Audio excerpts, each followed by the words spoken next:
హల్లెలూయా. దేవుని నామానికి మహిమ కలుగును గాక.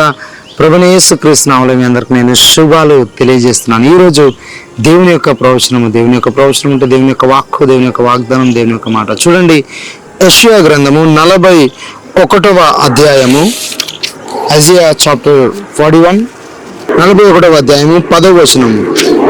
బైబిల్ తెలియజేస్తుంది, నీవు నా దాసుడవనియు నేను నిన్ను ఉపేక్షింపక ఏర్పరచుకుంటున్నాను. నేను నీతో చెప్పి ఉన్నాను, భయపడకము, నేను నీ దేవుడునే ఉన్నాను. దిగులు పడకము, నేను నిన్ను బలపరుతును. నీకు సహాయము చేయవాడనని నేనే, నీతియును నా దక్షిణ హస్తముతో నిన్ను ఆదుకొందును. హల్లెలూయా. బైబిల్ తెలియజేస్తుంది, దేవుడు ఈరోజు ఇక్కడ ఒక ప్రత్యేకమైన మంచి ప్రవచన వాక్కు ద్వారా, దేవుడు ఒక గొప్ప మాట ద్వారా, ఒక వాగ్దానం ద్వారా ఈరోజు నీతో మాట్లాడుతున్నాడు. ఏంటంటే, నీకు సహాయము చేయవాడను నేనే, నా నీతి అనే దక్షిణ హస్తముతో నేను నిన్ను ఆదుకొందునని దేవుడు సెలవిస్తా ఉన్నాడు. ఈరోజు నువ్వు నీ కుటుంబ సభ్యుల సహాయం కొరకు, లేదంటే బంధువుల సహాయం కొరకు, నీ కొలీగ్స్ సహాయం కొరకు, నీకు తెలిసిన వారి సహాయం కొరకు నువ్వు ఎదురు చూస్తున్నావా? ఒకవేళ వారు నీకు సహాయం చేస్తా అని కూడా నిన్ను మోసం చేసి ఉండొచ్చు, కానీ నీవు విశ్వసిస్తున్న దేవుడు నిన్ను ఎన్నటికీ మోసం చేయడు. నీవు విశ్వసిస్తున్న దేవుడు నమ్మదగిన వాడు, నిజమైన దేవుడు, నమ్మకస్తుడు.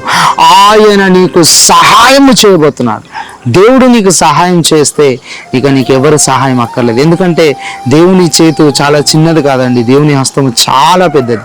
కనుక ఆయన ఒక్కసారి నీకు సహాయం చేస్తే ఇక నీవు జీవితంలో మరలా ఎవరి వైపు కూడా చూడవు సహాయం కొరకు. అంత గొప్పగా ఉంటుంది దేవుడు నీకు సహాయం చేస్తే. అంత గొప్ప దేవుని నువ్వు కలిగి ఉన్నావు. నీతి అను నా దక్షిణ హస్తముతో నేను నిన్ను ఆదుకుందునని దేవుడు ఈరోజు నీకు వాగ్దానం చేస్తున్నాడు. నువ్వు ఎలాంటి సమస్యలు, ఎలాంటి ఇరుకులు, ఎలాంటి ఇబ్బందులు, ఎలాంటి వ్యతిరేకమైన పరిస్థితుల్లో ఉన్నా సరే దేవుడు సెలవిస్తున్నాడు, ఆయన నిన్ను ఆదుకోబోతున్నాడు.